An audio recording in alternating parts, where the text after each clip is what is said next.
Sebelum duduk boleh katakan ke kanan kirinya, Tuhan Yesus memberkatimu. Terima kasih untuk tim Praise and Worship untuk pelayanannya. Langsung to the point, saya hari ini bicara tentang 7 gereja. Yang di ibadah 1 saya bicara tentang gereja Efesus, di ibadah kedua ini sekarang Smyrna dan Pergamus, ibadah ketiga nanti Tiatira, keempat Sardis dan Philadelphia, yang kelima Laodikia. Doakan saya bisa menyelesaikan dengan waktu yang tersedia. Tadi saya juga overtime lumayan, hanya 1 gereja saya tadi minta sama Tuhan, Tuhan mampukan saya, ini saya akan pack 2 gereja di dalam 1 khotbah. Bukan gereja yang kecil, bukan gereja yang tidak dipakai oleh Tuhan, tetapi gereja yang luar biasa, Smyrna dan Pergamus ini. Dan Bapak Ibu perlu kita tahu bahwa sebuah jangkar di dalam Wahyu ini yang bodoh semua tahu. Jangan pernah takut dengan kitab Wahyu. Banyak orang meng-highlight kitab Wahyu itu jangan dari sisi antikristusnya. Perang apa? Gog dan Magog. Perang nanti akhir zaman ini gimana? Ini tanda-tanda gimana? Bacalah di Wahyu 1 ayat yang pertama. Inilah wahyu Yesus Kristus yang dikaruniakan Allah kepadanya. Stop. Semua tentang Yesus Kristus ini. Semuanya tentang Tuhan. Dan Bapak Ibu boleh melihat Revelation, Wahyu ini adalah sebuah kitab. Tuhan menyatakan, Tuhan Yesus itu menyatakan ketuhanannya. Dia datang dengan berpakaian putih sampai nanti ada namanya pakai kuda ada. Dia menunjukkan dengan tubuh kemuliaannya siapakah dia sebenarnya. Harusnya kita membaca ini dengan hati yang penuh sukacita karena kita tahu inilah Tuhan yang kita sembah. Inilah Tuhan yang kita bentuk form sesungguhnya Yesus Kristus itu adalah seperti ini. Dan ini yang membuat saya belajar. Terima kasih ya Tuhan. Engkau makanya nggak salah namanya revelation, penyingkapan, disingkapkan siapakah sosok Yesus Kristus di kitab Wahyu ini. Dan ini bercerita tentang di ayat-ayat yang pertama dibagi beberapa hal. Saya akan banyak di pasal-pasal yang awal-awal. Banyak teolog percaya bahwa ketujuh jemaat di Asia itu menjadi sasaran surat Yohanes yang sedang mengalami penganiayaan terjadi pada masa pemerintahan Kaisar Domitianus. Ini range tahunnya sekitar tahun 90 sampai 95 Masehi. Dan juga ini Yohanes diasingkan di Pulau Patmos. Pulau Patmos itu di lepas pantai Asia. Jangan bayangkan Asia sekarang dengan Asia di zaman perjanjian baru ini. Asia zaman sekarang adalah mulai dari Australia naik ke atas sampai Australia enggak termasuk ya, Australia benua sendiri Asia. Saya ibadah kedua, pertama tadi sempat keliru Asia gara-gara saya pikirannya adalah Piala Dunia. Piala Dunia maafkan jemaat ibadah 1. Saya tadi pemikirannya Australia itu kok jadi Asia itu loh. Enggak. Itu kalau Piala Asia, Piala Dunia Asia itu Australia ikut di itu. Jadi yang benar adalah mulai dari Indonesia sampai ke perbatasan Afrika. Makanya saya tadi ngelihat beberapa jemaat itu ada muka kebingungan. Australia masuk ke dalam. Apa saya salah ngomong ya? Ternyata benar. Roh Kudus negur saya. Ya keliru ngomong saya. Tapi yang perlu saya sampaikan. Asia dulu itu bicara tentang Turki. Dan kota-kota ini seperti Efesus, Smyrna, Pergamus. Lalu juga Tiatira, Philadelphia, Laodikia. Sampai hari ini masih ada situs-situsnya bagi Bapak Ibu yang pergi ke Turki. Anda akan melihat puing-puing. Anda akan melihat ini loh situs-situsnya pernah ada gereja-gereja yang berdiri di situ. Dan saya sempat cerita ya gereja itu bukan ngomong gedung. Memang kita dikumpulkan butuh gedung Bapak Ibu. Tetapi siapakah yang diam di dalam gereja ini, di dalam gedung itu. Itulah yang menentukan gerejanya bagaimana. Dan kita belajar dari gereja Smyrna. Gereja Smyrna itu adalah dituliskan di Wahyu 2 ayat 8 sampai 11. Saya akan bacakan. Dan tuliskanlah kepada malaikat jemaat di Smyrna. Inilah firman yang dari awal dan yang akhir, yang telah mati dan hidup kembali. Aku tahu kesusahanmu dan kemiskinanmu, namun engkau kaya. Dan fitnah mereka yang menyebut dirinya orang Yahudi, tetapi sebenarnya tidak demikian. Sebaliknya mereka adalah jemaah iblis. Jangan takut kepada apa yang harus engkau derita. Sesungguhnya iblis akan melemparkan beberapa orang daripadamu ke dalam penjara supaya kamu dicobai. Dan kamu akan beroleh kesusahan selama 10 hari. Hendaklah engkau setia sampai mati dan aku akan mengaruniakan kepadamu mahkota kehidupan. 11, siapa bertelinga hendaklah ia mendengarkan apa yang dikatakan Roh kepada jemaat-jemaat. Barang siapa menang, ia tidak akan menderita apa-apa oleh kematian kedua. Untuk jemaat Smyrna ini, kasih yang sejati kepada Tuhan dibuktikan bukan saat semuanya nyaman, tetapi saat semuanya sulit. Bapak Ibu harus tahu kondisinya jemaat Smyrna. Saya bisa membayangkan seorang jemaat Smyrna itu menghadiri ibadah itu diam-diam. Kekristenan di Smyrna itu tidak dibuka seperti Efesus. Efesus itu 60.000 jemaatnya dari 250.000 penduduk Efesus. Smyrna beda warnanya. Smyrna ini saya bisa membayangkan jemaatnya itu datang siap tetap beribadah di tengah-tengah adanya penganiayaan. Ia kehilangan pekerjaannya karena imannya. Ia ditolak keluarganya. Ia lapar. Tetapi tetap menyembah Tuhan. Dan Anda bisa bayangkan jemaat Smyrna ini pada saat ia berlutut dan berdoa. Yesus tidak berjanji langsung membebaskan. Ada 10 hari kan dikatakan itu. Tetapi berkata, aku tahu penderitaanmu. Tetaplah setia.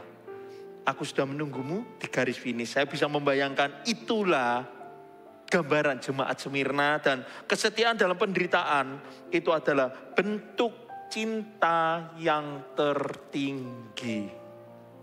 Saya tahu Bapak Ibu kadang-kadang kita pengen ya kalau doa segala sesuatu masalah itu disingkirkan, segala sesuatu yang enak akan kita terima.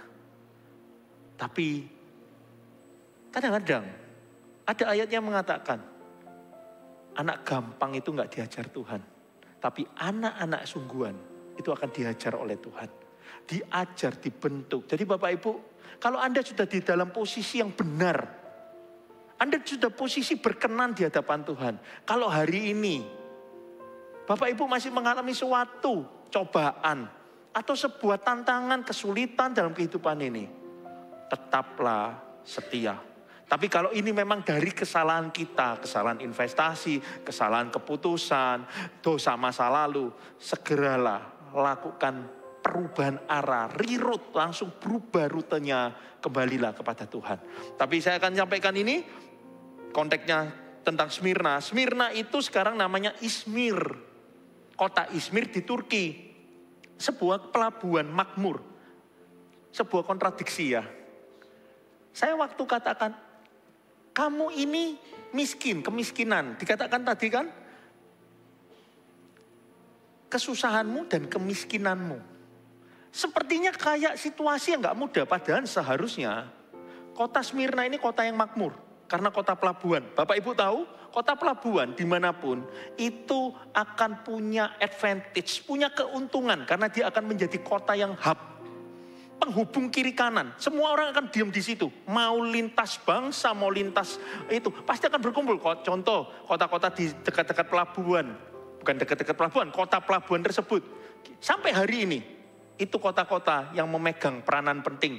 Contoh di Indonesia, Jakarta, Semarang dengan Tanjung Emasnya, Surabaya dengan Tanjung Peraknya, tetap sebagai kota-kota yang motornya itu besar. Inilah Smyrna. Dan juga Smyrna ini dikatakan memiliki pelabuhan alami yang menjadikannya pusat perdagangan laut yang penting di wilayah Laut Egea.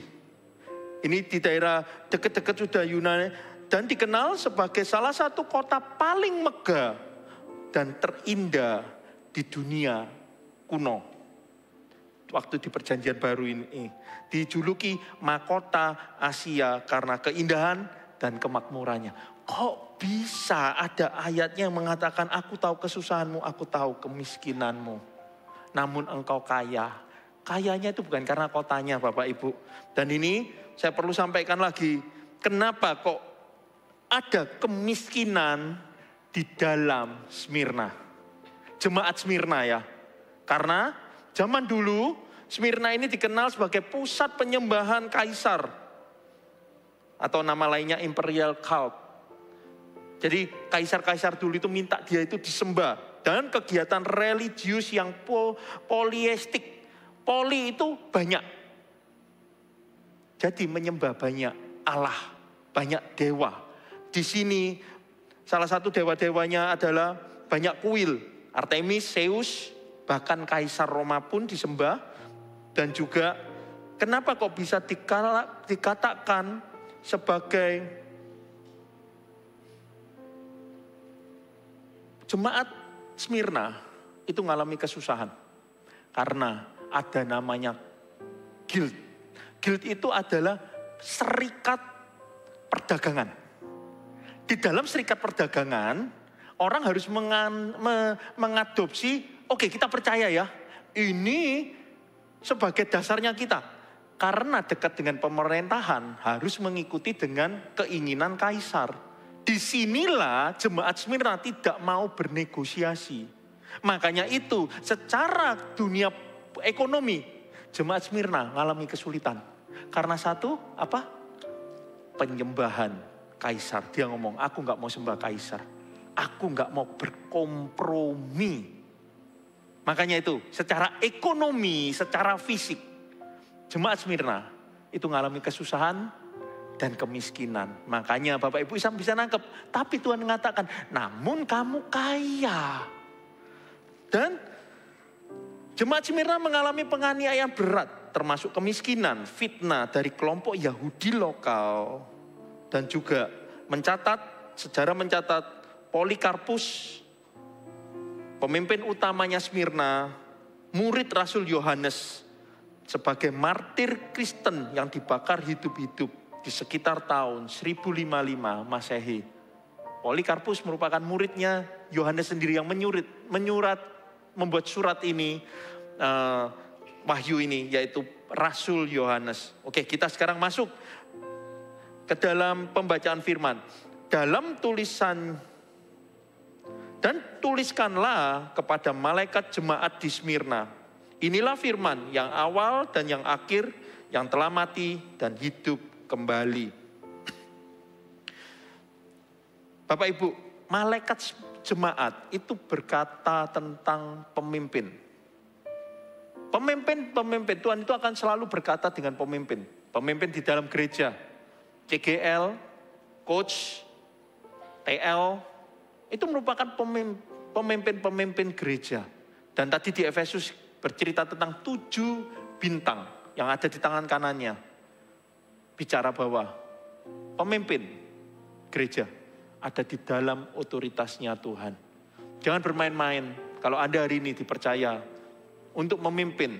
Tapi jangan membuat Anda juga takut ya. Aduh, tanggung jawab pemimpin itu seperti ini. Karena di Efesus tadi dikatakan 7 bintang itu ada di genggamannya Tuhan. Kalau Anda hari ini dipercaya memimpin umatnya Tuhan, beberapa orang, ada belasan, ada di bawah kepemimpinan Anda. Anda harus dengan rasa syukur. Bangga yang positif ya. Bangga yang positif ya. Saya bisa katakan Anda ada di genggaman Tuhan. Katakan amin para pemimpin CG. Dan ingatlah, Anda jangan pernah ngomong gini, aku gak mau jadi pemimpin, aku takut tanggung jawab. Di balik tanggung jawab itu, ada genggamannya Tuhan juga. Genggaman Tuhan itu bukan genggaman yang pakai bahasa merekes itu lebih enak ya. Tapi saya ini memegang erat. Nah, memegang erat bukan.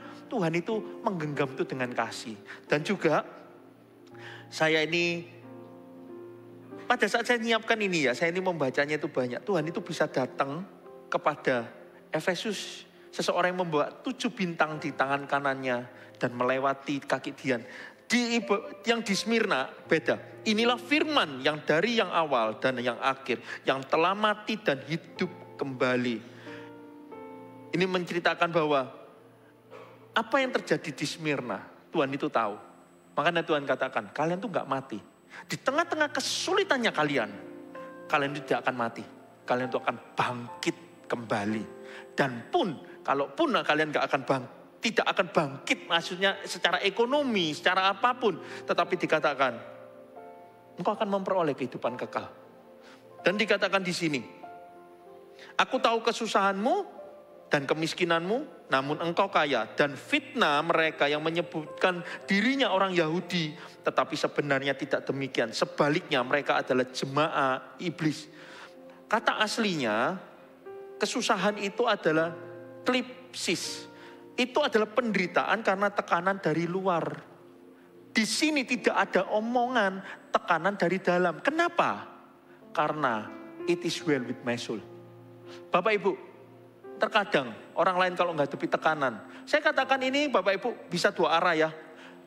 Tuhan bicara dengan gerejanya secara besar. Tapi bisa juga diaplikasikan dalam kehidupan orang per orang di dalam gereja ini. Dan di sini saya bisa sampaikan bahwa gereja itu adalah idenya Tuhan. Jadi jangan sampai kita jadi jemaat itu hanya berpindah-pindah gereja tetapi tidak mengalami pertumbuhan. Beranilah menanamkan diri Anda ke dalam sebuah gereja lokal karena Tuhan berkata di Wahyu itu melalui gereja. Tidak perorangan. Dia mengatakan sampaikan kepada malaikat jemaat itu kepada pemimpin gereja. Pemimpin gereja harus berani bicara. Para pemimpin CG, beranilah bicara kebenaran. Bagikan firman, bicaralah bagikan firman. Miliki dampak di dalam kepemimpinanmu. Orang-orang yang di bawahmu merasakan dampakmu apa enggak? Orang yang di bawahmu merasakan ada suara enggak? Karena pesan itu pasti disampaikan kepada malaikat jemaat. Pemimpin-pemimpin CG, menurut saya implementasinya dalam ayat ini. Pemimpin CG merupakan malaikat jemaat. Di GMS Solo, di GMS yang lain. Makanya pemimpin harus punya nilai, punya value, punya kebenaran juga. Value bisa saja diceritakan ke kanan kiri. Anda kelihatan punya value, tetapi nilai itu adalah Anda melakukan apa tidak. Itulah nilainya. Itulah bobotnya seorang pemimpin. Kabotnya pemimpin, hadirat Tuhan. Pada saat Anda melakukan firman Tuhan. Anda boleh ngomong tentang mengampuni. Tetapi hati Anda saja nggak bisa ngampuni. Tetapi Anda bisa ngutip ayat macam-macam. Tidak ada kabotnya. Kabot itu hadirat Tuhan. Tetapi pada saat Anda pernah merasakan mengampuni seseorang. Anda tahu itu tidak mudah. Tetapi aku melalui ini bersama Tuhan. Pada saat Anda nyatakan kepada orang lain. Dan Anda sudah melakukan. Bobotnya itu akan beda Bapak Ibu. Dan ini kembali ke kesusahanmu, yaitu mengatakan tripsis adalah penderitaan karena tekanan dari luar. Itu terjemahan dari bahasa aslinya. Berarti tekanan dari luar. Saya bertanya, loh, dalamnya berarti baik-baik saja ya? Kok bisa ya baik-baik saja ya? Hubungan dengan Tuhan. Boleh ditampilkan tabelnya? Apakah teguran, apakah pujian Tuhan bagi jemaat di Smyrna ini? Kesetiaan dalam penderitaan, mereka tetap setia kepada Kristus walau sedang mengalami kesengsaraan dan tekanan hidup. Yang kedua, kaya secara rohani walaupun miskin secara materi. Walau mereka secara ekonomi miskin, Tuhan menyebutkan mereka kaya karena iman dan kerohanian mereka yang murni. Tidak takut terhadap penderitaan yang akan datang. Tuhan menyatakan bahwa mereka akan menghadapi percobaan besar. Tetapi ia memuji sikap tidak gentar mereka. Inilah kerinduan saya. Saya ngomong berapa minggu yang lalu atau saya itu rindu. Orang Kristen itu harus hatinya, imannya itu bulletproof. Jangan dari material adalah kalau masuk ke hadirat Tuhan, Anda miliki hati seperti gelas yang tipis. Gampang ditegur, begitu Anda di Roh Kudus menggelitik aja langsung pecah hati itu. Tuhan aku ampuni, aku tahu aku salah. Tapi pada saat engkau menghadapi masalah, jangan punya sikap hati seperti gelas tipis. Tapi miliki mental seperti baja, ditembak ke kanan ke kiri. Tidak gentar. Dikatakan percobaan yang datang, engkau tidak gentar, engkau tidak mundur dari imanmu. Tadi yang saya katakan, tidak gentar, tidak mundur itu. Ada tekanan, Anda mau dagang sama aku, Anda harus sembah kaisar. Anda mau transaksi bisnis sampai saya. Inilah yang membuat mereka menjadi jemaat yang berpegang di dalam kebenaran. Syukur zaman sekarang kan tidak ada seperti itu Bapak Ibu. Tapi Banyak kompromi masih di dalamnya. Bayangkan jemaat Smyrna. Hidup dan mati mereka ngadepin. Kalau kamu nggak melakukan ini, kamu nggak makan loh besok. Tapi apa yang mereka lakukan? Makanya saya tadi sampai, ya mungkin jemaat itu datang dengan kondisi lapar. Segala sesuatunya tidak mudah. Tetapi boleh ditampilkan menunya masih kesetiaan sampai mati.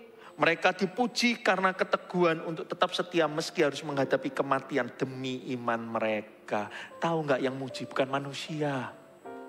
Ini hubungan personalnya Rasul Yohanes dengan Yesus Kristus. Tidak ada yang tahu apa yang dilakukan oleh jemaat Smyrna. Tetapi Tuhan yang memuji secara pribadi. Dan inilah bagi saya rindunya. Saya pengen finish well-nya seperti jemaat Smyrna. Boleh ditampilkan hal yang ditegur Tuhan Yesus terhadap jemaat Smyrna? Tidak ada teguran. Tidak ada yang perlu diubah oleh jemaat Smyrna. Efesus tadi PR-nya banyak. Tapi Tuhan ngomong, kalau kamu mau bertobat, kamu ada jalan kembali, Smyrna. Susah, secara segala sesuatu fisiknya susah. Mungkin Anda sedang mengalami babak baru dalam kehidupan. Anda tidak mudah ngadepi. Tetaplah setia. Tuhan itu tidak meremehkan kesetiaan Anda. Tuhan itu melihat. Dan juga dikatakan, Smyrna adalah satu dari 2 jemaat yang tidak menerima teguran sama sekali dari Tuhan Yesus. Tuhan justru menghibur dan menguatkan mereka di tengah penderitaan yang mereka alami. Jemaat yang satunya adalah Philadelphia. Nanti ibadah ke-4 itu yang akan saya sampaikan. Dan kita kembali tentang tilpsi tadi. Tilpsi yaitu penderitaan karena tekanan dari luar. Bapak Ibu, Anda ingin kuat. Perkuat hubunganmu dengan Tuhan. Mengenallah siapakah Yesus Kristus dalam kehidupanmu. Bukan karena musim hidupku enak. Oh Tuhan, praise the Lord. Oh, praise the Lord-nya sudah bisa melengkok-lengkok kata-katanya. Oh puji Tuhan, senyum kemana-mana. Tapi begitu ada masalah, Anda mulai mempertanyakan Tuhan. Iman kita ditentukan rekening, iman kita ditentukan kesehatan, iman kita ditentukan dari apa yang terjadi dalam kehidupan kita. Itu yang yang membuat kita itu melihat Tuhan. Maka Anda memiliki iman setipis gelas. Gelas kaca yang tipis, yang paling tipis. Begitu Anda mengalami sesuatu dalam kehidupan Anda, mungkin Anda bisa mundur dari Tuhan. Jangan lihat Tuhan itu dari apa yang Tuhan sudah, apa yang Tuhan akan lakukan dalam kehidupan Anda. Tapi lihatlah apa yang sudah Tuhan lakukan dalam kehidupan Anda. Yaitu kembalilah ke kasih mula-mula. Kasihnya mula-mulanya cukup. Penebusannya saja cukup. Kasihnya Tuhan itu bagi aku sudah cukup. Lalu dikatakan kemiskinanmu. Kemiskinan yang disampaikan di sini itu pakai kata-kata yang benar-benar dalam bahasa Yunaninya adalah tochia. Yang benar-benar kemiskinannya itu mutlak. Saya simpelkan bahasanya Bapak Ibu saya sedang jedok sudah. Jedok misal. Miskinnya itu sudah jedok. Karena udah kata-katanya pakai tochia. Lalu selain itu menghadapi lagi namanya balsemia. Bahasa aslinya yaitu hujatan, penghinaan, kata-kata yang mencemarkan hal-hal yang kudus, khususnya terhadap Allah. Hati-hati, balsemia bukan hanya soal kata-kata ya Bapak Ibu. Kita kadang-kadang boleh datang ke gereja. Hati-hati dengan balsemia ini. Kita nggak sadar kita tidak bisa menghargai hadirat Tuhan. Kita nggak pernah menghargai kehadiran Tuhan di ibadah. Kita gampangkan. Datang ya gak perlu hati bener-bener lah. Gak perlu datang itu dengan mempersiapkan hati dari rumah. Aku ini mau serius loh ketemu Kristus. Aku akan secara fisik ya bener-bener berpakaian yang pantas dengan sesuai kemampuan. Tetapi bersih, rapi. Dan terutama hati juga gak morat-marit hatinya. Benarkan hati, aku pengen datang kepada Tuhan. Koreksi hatiku ya Tuhan. Koreksi hatiku. Bukan datang ke gereja, aku bisa dapat apa hari ini? Berkat apa yang aku bisa dapat? Apa? Nubuatan apa yang aku bisa dapat hari ini? Apa yang sesuai? Semuanya itu it's all about me. Tapi belajarlah. Saya tanya, jemaat Smyrna ini cari apa ke gereja itu? Mencari wajah Tuhan. Di tengah-tengah todongan pedang, di tengah-tengah pedang gak bisa nodong ya, pistol yang nodong ya. Di tengah-tengah hunusan pedang, di tengah-tengah ancaman tentara Romawi. Kenapa dia bisa mencari Tuhan? Ada sesuatu kah di baliknya? Bapak Ibu bisa menangkap hati sampai begitu cintanya itu loh. Kenapa? Karena dia mengenal Tuhannya.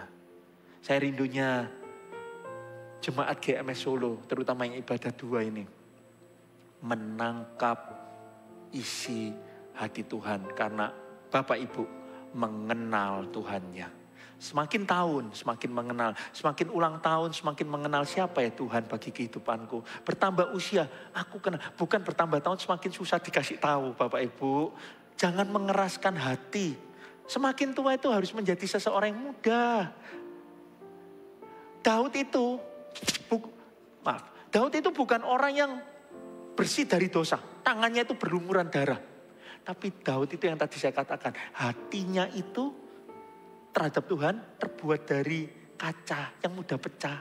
Begitu dia kelihatan Nabi Nathan, aku tahu aku salah ini. Aku tahu aku ini berdosa. Datanglah minta ampun.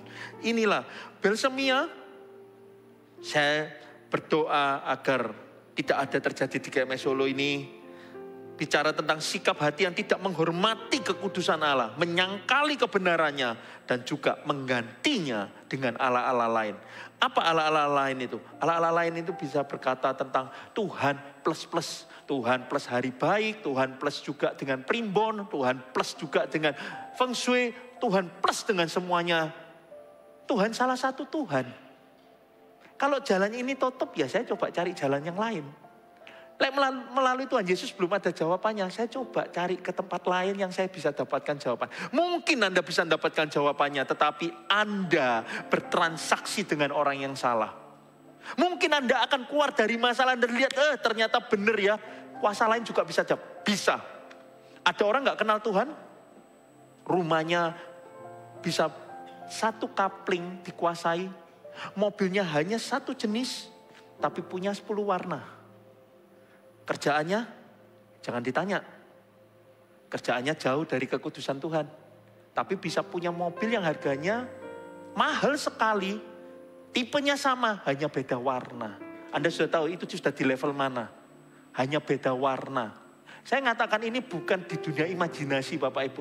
Ini dunia nyata. Ada orang itu, tetapi pekerjaannya tidak ada perkenanan daripada Tuhan. Jadi artinya kalau kadang-kadang Anda berdoa mencari dari tempat lain. Oh Tuhan, ini aku dijawab loh Tuhan. Ingatlah Anda melakukan transaksi dengan pihak yang salah. Karena pihak yang situ akan menuntut Anda lebih besar lagi nantinya. Dan di sini saya akan teruskan.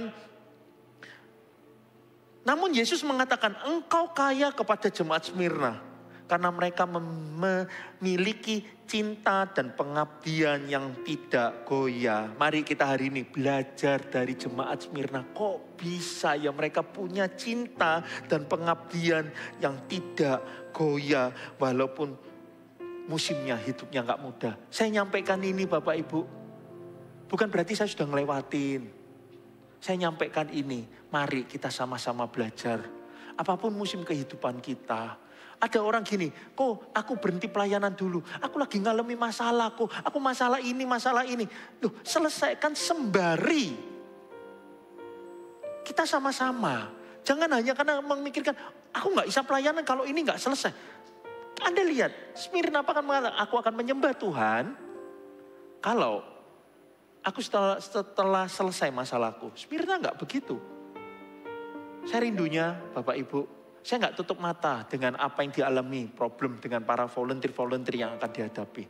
Tetapi miliki mental yang kuat. Di tengah-tengah kesusahan. Saya bersyukur ada beberapa volunteer yang saya kenal. punya mental baja bulletproof di tengah-tengah vonis kankernya. Dia masih bisa berdoa buat ibadah ini. Di tengah-tengah beribadah di doa ini, Bapak Ibu tahu sebelum doa ini, sebelum ibadah, ada sekelompok orang yang berdoa di ruang yang tertutup, tidak ada yang tahu. Berdoa buat Tuhan itu ada di dalam setiap ibadah. Dan Bapak Ibu tahu pada saat dia berdoa, dia ingin berdoa untuk apa yang dia butuhkan. Tetapi hari itu dia katakan, untuk jam ini, aku gak mau doa buat diriku. Aku doa buat untuk kegerakannya Tuhan. Bisa gak? Jemaat Smyrna seperti ini. Dan dikatakan juga, kaya dalam pandangan Allah, bukan manusia. Secara jasmani, jemaat Smyrna hidup di dalam kemiskinan dan penindasan. Namun secara rohani mereka kaya dalam iman, ketekunan, kasih, kesetiaan kepada Kristus. Meskipun mengalami penderitaan. Dan juga ini menunjukkan bahwa ukuran kekayaan di mata Tuhan berbeda dengan standar manusia. Dan kekayaan iman yang tersembunyi, jemaat Smyrna adalah contoh komunitas yang tidak memiliki kekayaan materi, tetapi sangat berharga di mata Tuhan karena hidup benar dan murni. Mereka kaya karena memiliki warisan rohani, pengharapan akan kehidupan kekal, dan pengakuan dari Kristus Yesus sendiri. Dan ini kontras dengan namanya gereja nanti, gereja yang ketujuh yang akan saya bawakan di ibadah yang kelima, yaitu Laodikia. Laodikia itu jemaatnya kaya secara jasmani, materi.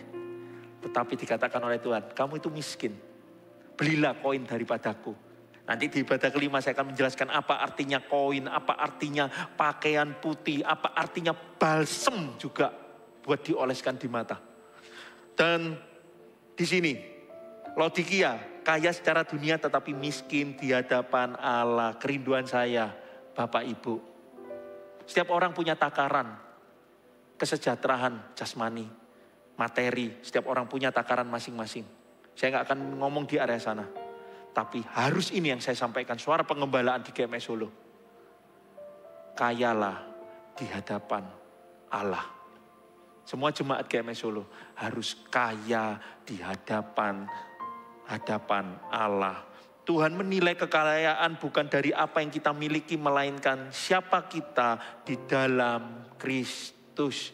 Bapak Ibu harus tahu siapakah kita di mata Tuhan.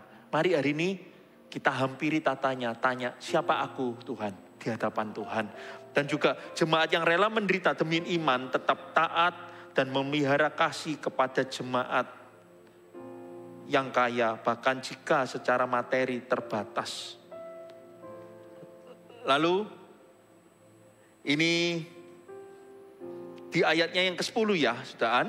Jangan takut, dikatakan terhadap apa yang harus engkau derita.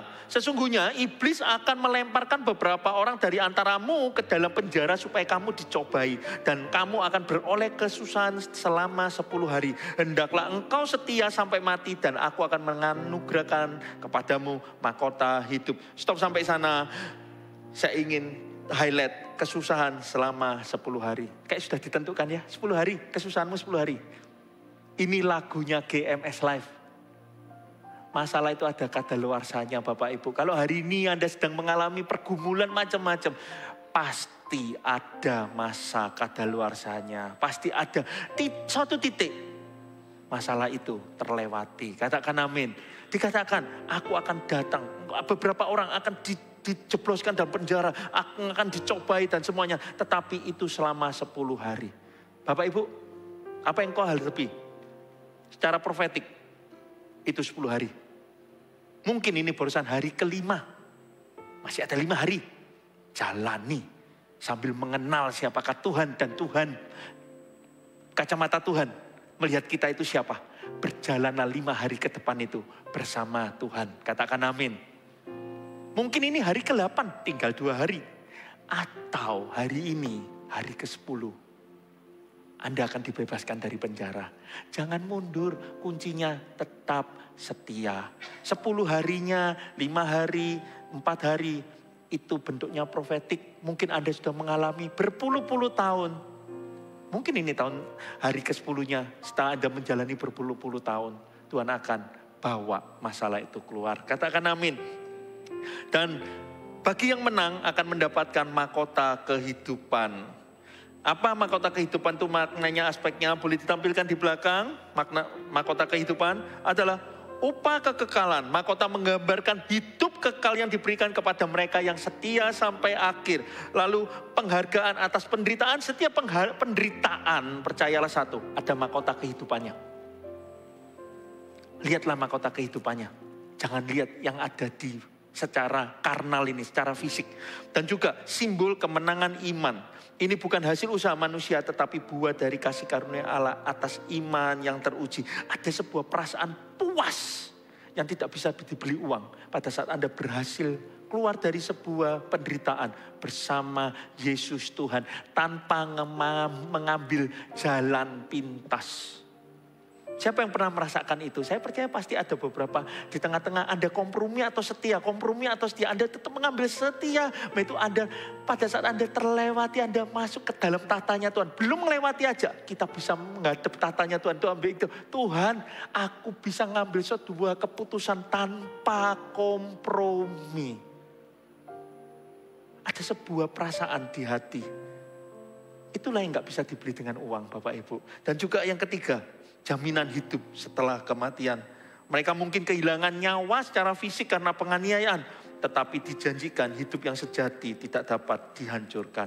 Saya akan langsung pergi, kita pindah kota langsung ya Bapak Ibu. Waktu saya cukup pendek, saya akan cukup cepat ya. Sampailah kita ke Pergamus sekarang. Pergamus sama di daerah Turki. Apa yang kita bisa belajar dari Pergamus? Dikatakan di sini, tuliskanlah kepada malaikat jemaat Pergamus. Boleh ditampilkan di Wahyu 2 ayat 12-17 kita akan baca. Dan tuliskanlah kepada malaikat jemaat di Pergamus. Dan inilah firman Tuhan. Inilah firman Dia, maafkan. Yang memakai pedang yang tajam dan bermata dua. Beda lagi kan? Tuhan hadirnya di Pergamus sebagai yang memakai pedang yang tajam dan bermata dua. Dan aku tahu di mana engkau diam, yaitu di sana. Di tempat tahta iblis, engkau berpegang kepada namaku dan engkau tidak menyangkal imanmu kepadaku. Juga tidak pada zaman Antipas, saksiku yang setia kepadaku yang dibunuh di hadapanmu, di mana iblis diam. Tetapi aku mempunyai beberapa keberatan terhadap engkau.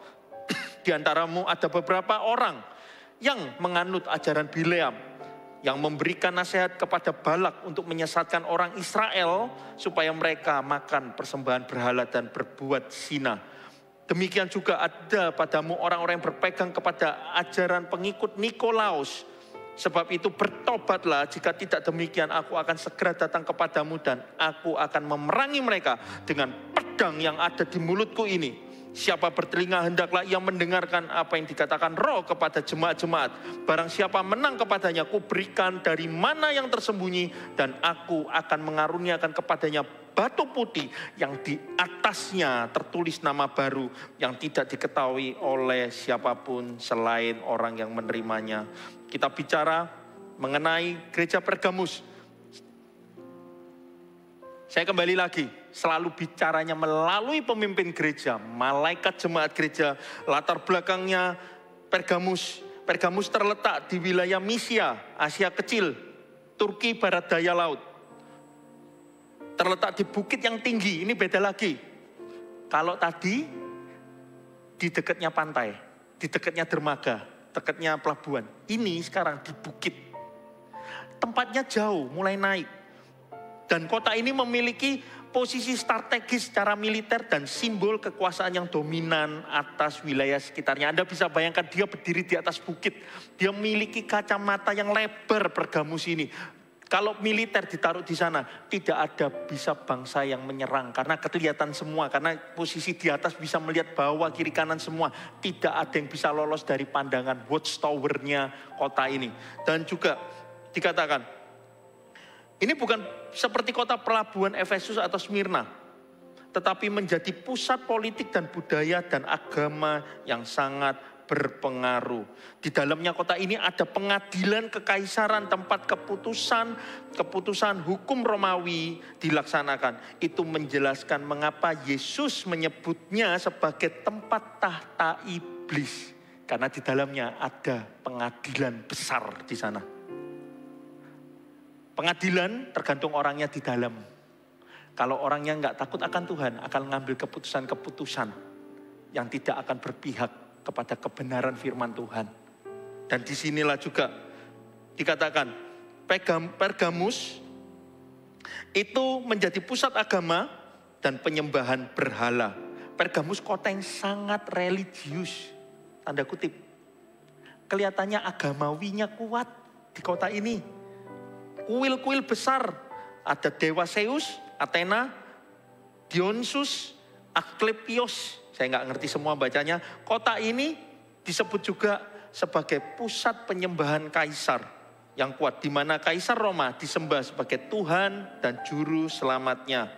Itulah sebabnya Yesus menyebutkan kota ini sebagai tempat tinggal iblis, bukan karena hadirat literal iblis, tetapi karena pusatnya sistem religius yang menyaingi penyembahan kepada Allah yang sejati. Saya akan kembali kayak tadi. Di hati kita, Yesus satu-satunya Tuhan atau enggak? Atau banyak pusat penyembahan-penyembahan yang lain. Kita seperti di Pergamus hatinya kita. Bukan sumbernya kepada Allah yang sejati, tetapi Allah-Allah kecil, huruf kecil. Dan di sini sebagai pusat kedokteran dan penyembuhan kuno. Ada dewa-dewanya, saya nggak akan menyebutkan secara detail, tetapi Pergamus itu terkenal dengan penyembuhannya karena sehingga Pergamus itu ditaruh tempat penyembahan dewa penyembuh yang dilambangkan sebagai ular. Sampai hari ini dipakai untuk medis itu. Ada logo ularnya dan ada kuilnya sebagai pusat pengobatan.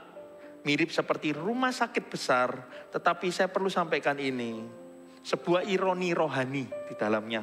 Kota yang menjanjikan kesembuhan tubuh, tapi justru jemaat Pergamus terancam sakit secara rohani karena kompromi terhadap ajaran palsu. Dan juga Pergamus menjadi pusat intelektual dan budaya karena di dalamnya ada perpustakaan terbesar kedua di zaman itu setelah Alexandria dengan lebih dari 200.000 gulungan naskah. Anda tahu bagaimana potensinya kota ini?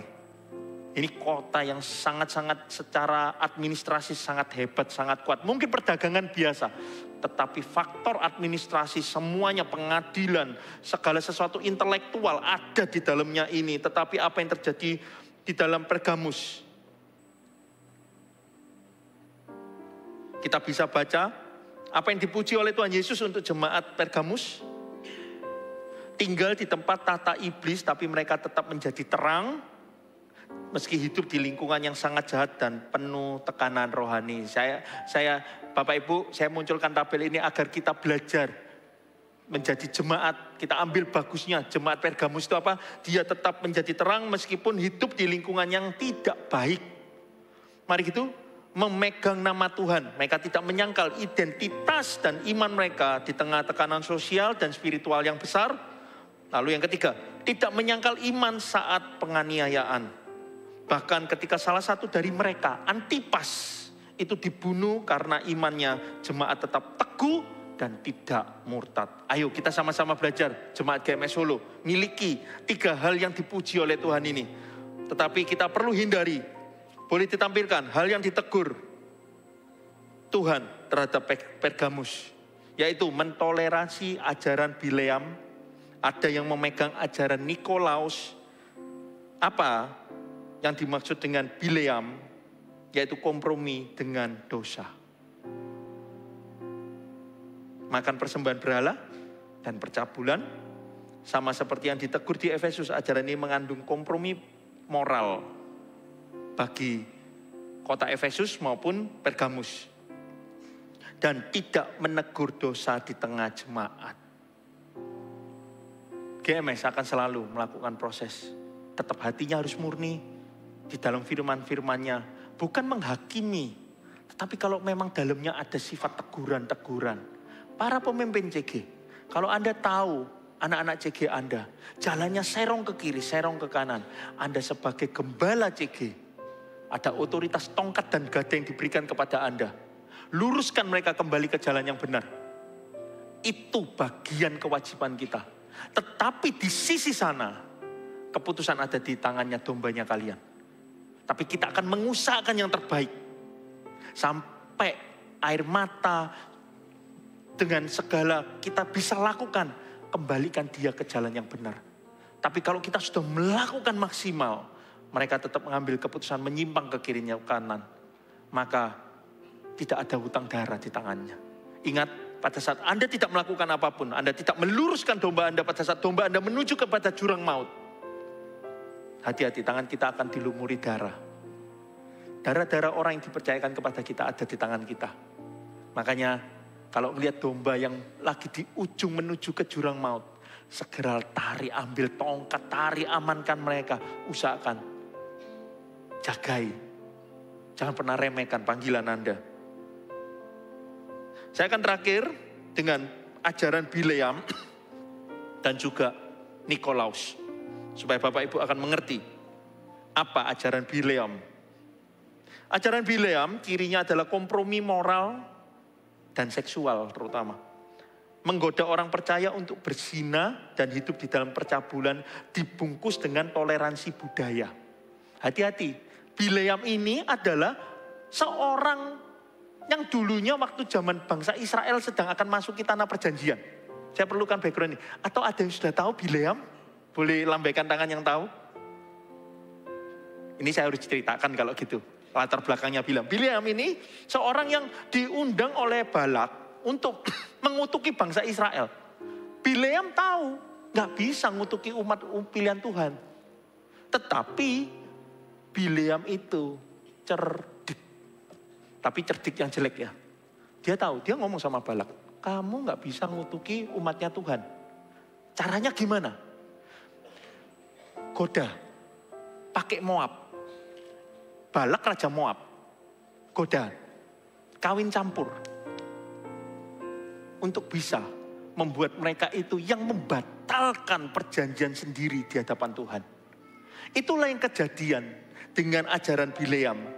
Bileam yang ada di perjanjian baru yang di Wahyu ini adalah menggoda orang untuk percaya berzina dan hidup di dalam percabulan dibungkus dengan toleransi. Ada apa-apa kok. Nanti saya jelaskan lagi, ada namanya ajaran Nikolaus. Itu memisahkan malahan. Manusia kan terdiri dari tubuh, jiwa, dan roh. Apa yang dilakukan tubuh tidak ada hubungannya sama jiwa dan roh. Itu ajaran Nikolaus. Itu bahaya. Apa yang tubuh boleh berdosa, tapi ingatlah selama jiwa dan roh kita sudah ditebus, tidak ada hubungannya. Itu ajaran Nikolaus. Dan ini terjadi persimpangan di Pergamus dan dibiarkan. Para pemimpin-pemimpin CG Anda harus kuat terhadap ajaran yang terjadi di dalam CG Anda. Anda pemimpin CG, walaupun di tengah-tengahnya CG Anda ada orang yang lebih mengerti teologi, ada orang lain. Tetapi pemimpin CG, coba pemimpin CG ada di tangan Anda. Anda bisa bilang, Anda menyebarkannya tidak baik. Saya nggak bisa toleransi Pak. Anda harus awasi apa yang ada di dalam CG Anda. Jangan seperti Pergamus terjadi sebuah pembiaran di dalamnya. Dan juga ajaran Bileam. Sinkretisme rohani, mencampurkan ibadah kepada Tuhan dengan penyembahan berhala lewat jamuan persembahan berhala. Itulah yang terjadi. Plus-plus yang saya tadi cerita. Ini iya, sana iya, semuanya iya. Itu dijadikan sebuah budaya yang baru yang kelihatannya baik. Hati-hati di sana, makanya itu kami selalu berpegangnya, harus kembalinya. Mau nubuatan, mau apapun, harus kembalinya juga ke Alkitab. Gereja Marsaron itu gereja sel yang apostolik dan profetik. Kata-kata profetik itu kami percaya dengan nubuatan. Kami percaya dengan yang namanya nubuatan. Tetapi kalau nubuatan itu yang sudah mengalahkan ilham manusia, sudah mengalahkan kebenaran firman Tuhan. Kami harus kembali kepada firman Tuhan. Disitulah Bapak Ibu yang akan membuat Bapak Ibu lebih dewasa. Yaitu berpeganglah dengan firman Tuhan. Kalau firman Tuhan ngomong ini enggak benar, sudah walaupun dibungkus dengan apapun, jangan dilakukan. Dan juga mengajarkan jalan pintas menuju berkat. Fokus kepada manipulasi berkat ketimbang kesetiaan kepada Allah. Bileam sendiri itu mengejar upeti. Saya enggak akan bacakan, Bapak Ibu bisa baca sendiri di 2 Petrus 2 ayat 15. Itulah yang dilakukan Bileam. Bileam itu, enggak Tuhan. Bapak Ibu tahu kelicikannya Bileam 3 kali Raja Balak. Tetapi dia itu mau, tapi pura-pura enggak mau. Mau tapi pura-pura enggak mau. Padahal mau uangnya semestinya. Akhirnya Bileam itu adalah satu-satunya yang dikhotbahi oleh keledai. Karena Bileam sudah terlalu keras hati. Tuhan sudah enggak bisa ngomong. Biarlah keledai yang ngomong. Itulah pertama kali ada keledai yang ngomong kepada seorang manusia dan manusia mengerti. Karena Tuhan pakai keledai untuk ngotbahi yang namanya Bileam itu. Bapak Ibu, apa yang kita bisa belajar dari Bileam? Tidak ada kompromi di dalamnya. Jangan miliki kekerasan hati sampai harus keledai yang bilang sesuatu yang gak mungkin dalam kehidupan ini. Keledai yang memberikan khotbah, memberikan sebuah kata-kata. Bisa bicara keledainya. Hanya sekali dan tidak terulang lagi. Karena kerasnya seorang Bileam. Dan juga pengaruh tersembunyi namun mematikan. Tidak menyerang frontal tetapi menyesatkan dari dalam lewat kompromi dan kenikmatan dosa. Hati-hati dengan namanya kompromi kecil. Kompromi kecil mengkorosi hati kita. Iman kita dikorosi. Kalau langsung kena itu kita langsung bisa hardik. Kalau kita... Iblis itu lebih bahaya yang di sini Bapak Ibu. Bapak Ibu jangan membayangkan iblis kalau yang menakutkan itu bentuk yang secara fisik. Wah, pakai baju putih, rambutnya gondrong, belakangnya lubang. Wah, Anda takut. Justru Anda harus takut itu dengan iblis-iblis jenis ini Bapak Ibu. Yang Anda seperti itu pelan-pelan digeser. Anda itu tidak masuk di dalam rencana Tuhan. Justru Anda semakin menjauh. Hati-hati dengan roh kompromi. Dan di sini pelajaran dari ajaran Bileam, kompromi kecil bisa berujung kepada kemurtatan. Banyak orang yang percaya untuk implementasinya hari ini.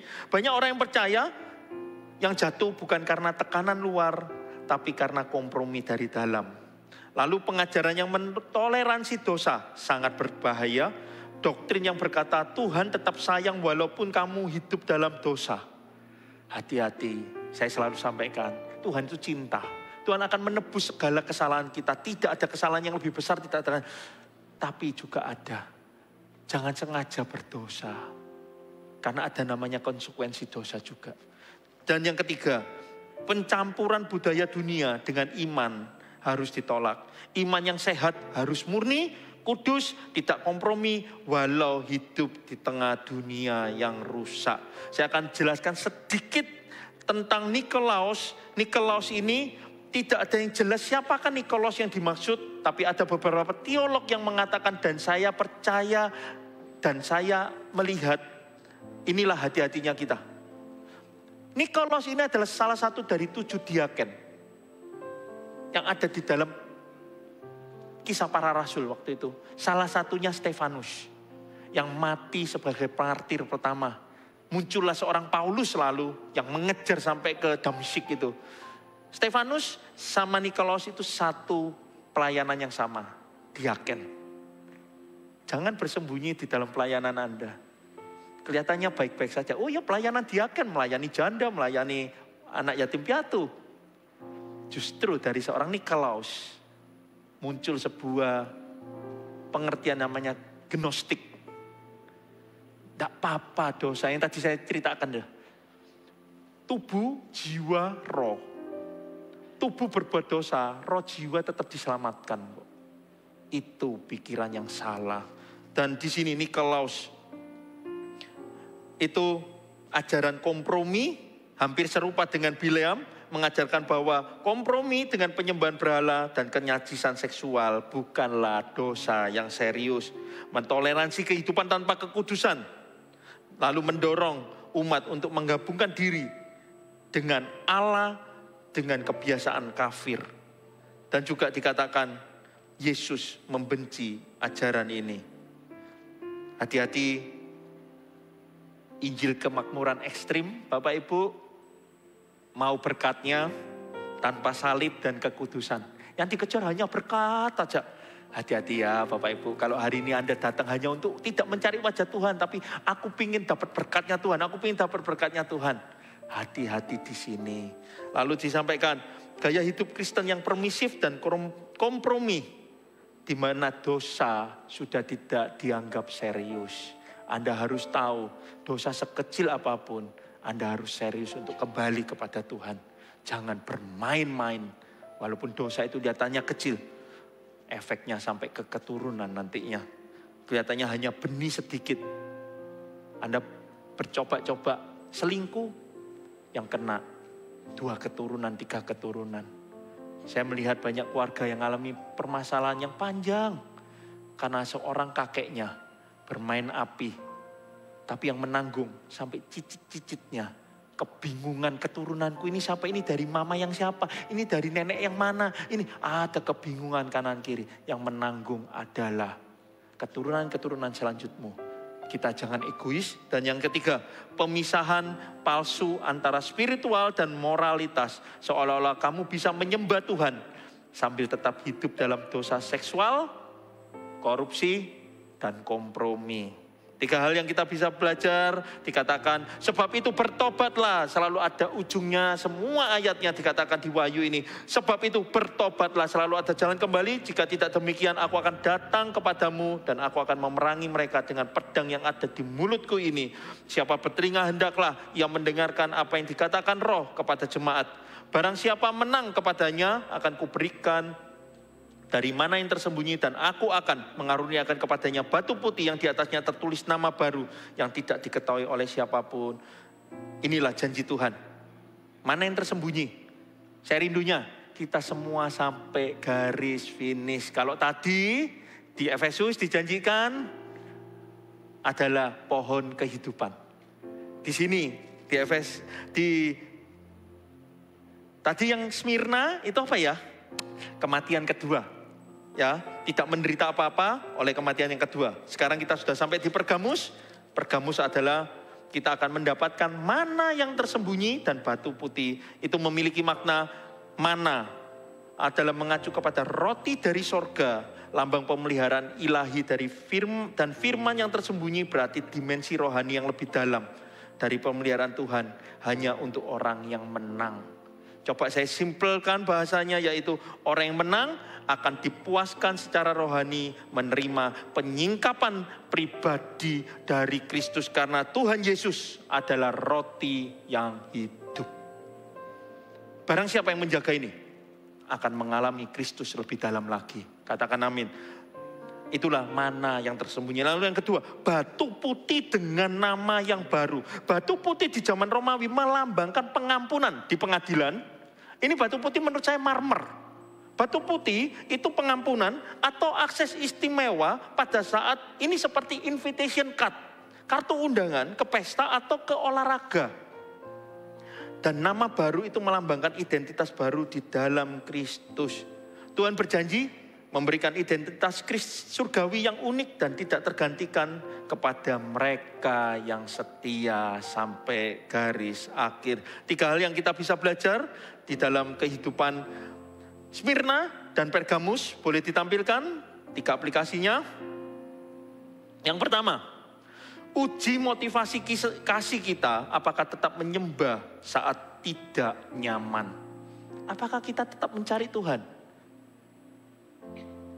Baik kondisi Anda nyaman atau tidak nyaman. Karena orang bisa meninggalkan Tuhan atau mencari Tuhan dalam 2 kondisi itu. Nyaman tidak nyaman, orang punya alasan meninggalkan Tuhan. Yang kedua, waspadai kompromi kecil yang bisa merusak kasih besar. Yang ketiga, meminta kekuatan Roh Kudus untuk hidup tidak bercacat di tengah dunia yang gelap. Saya undang tim Praise and Worship maju ke depan. Semua ini harus kita bungkus dengan sebuah kata, ketaatan. Jadikan Tuhan, kembalikan. Kembalilah, saya akan kembali benteng-bentengannya menggunakan Efesus.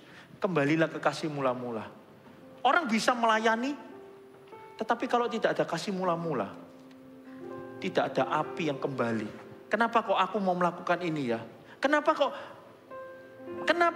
Smyrna itu mau datang beribadah di tengah-tengah kemiskinannya, di tengah-tengah kelaparannya, di tengah-tengah semuanya. Setelah saya renungkan, karena kasih mula-mula.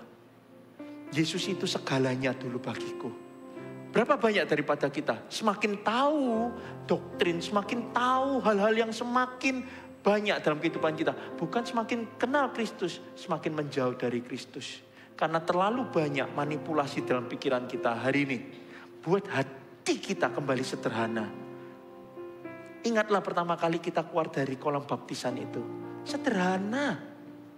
Dan banyak orang mengatakan pada saat lahir baru, rasanya semuanya itu jalan enak. Bukan masa promosi Bapak Ibu. Tuhan kita bukan seperti itu Tuhan saya. Tuhan kita sama dari alfa omega, dari awal sampai akhir. Dia tidak pernah berubah. Hati kita yang berubah. Hati kita yang sudah terlalu banyak dimanipulasi.